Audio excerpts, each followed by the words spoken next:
educación propone además el objetivo de construir una cultura de los derechos humanos, crear la cultura capaz de dialogar, persuadir y en última instancia de prevenir las violaciones de los mismos derechos antes que tenerlos que pegar, ¿verdad?, antes que tener que reprimir.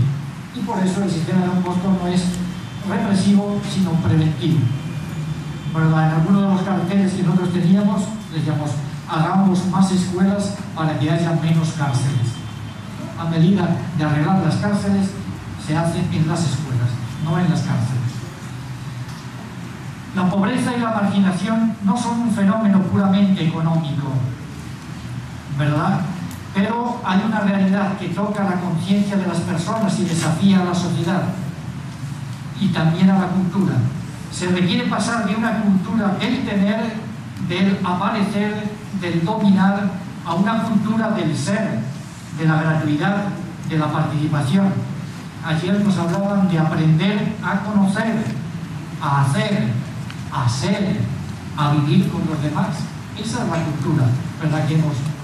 Entonces nosotros no eduquemos para la primera cultura del consumismo, del aparecer, del dominar, sino para la segunda, ¿verdad? Y tenemos entonces que revisarnos en este sentido. A este punto el rector mayor se refería a las palabras de Benedicto XVI en su discurso de apertura de la Conferencia General del CELA, ¿verdad?, en Aparecida. Y el Papa dice así: ¿cómo responder al gran desafío de la pobreza y de la miseria? Tanto el capitalismo como el marxismo prometieron encontrar el camino para la creación de estructuras justas y afirmaron que éstas, una vez establecidas, funcionarían por sí mismas. Afirmaron que no solo no habrían tenido necesidad de una precedente moralidad individual, sino que ellas formarían la moralidad común. Y esta promesa ideológica se ha demostrado que es falsa. Los hechos lo ponen de manifiesto.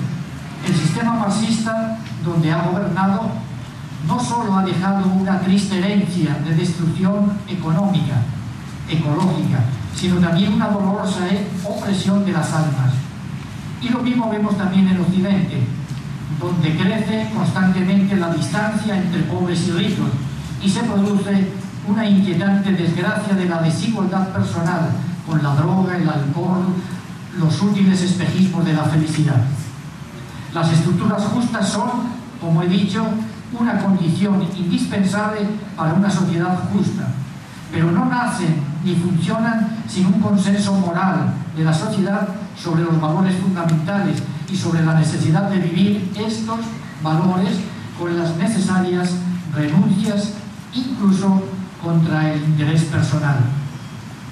Donde Dios está ausente, el Dios del rostro humano de Jesucristo, estos valores no se muestran con toda su fuerza.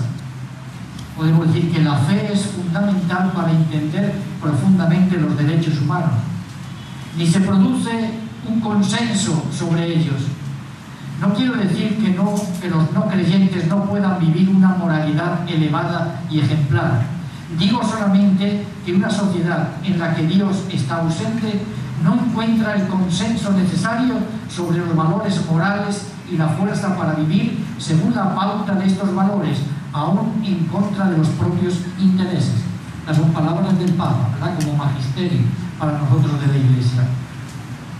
Por lo tanto, el sistema preventivo y el espíritu de Don Bosco nos llaman hoy a un compromiso decidido, tanto individual como colectivo, orientado a cambiar las estructuras de pobreza, de su desarrollo y sobre todo a promover estos valores morales que garantizan la renovación de la mentalidad y de las posturas que están en la base de estas situaciones de injusticia. Por medio de la educación deseamos promover esta cultura. Solo en esta cultura se harán realidad los derechos humanos.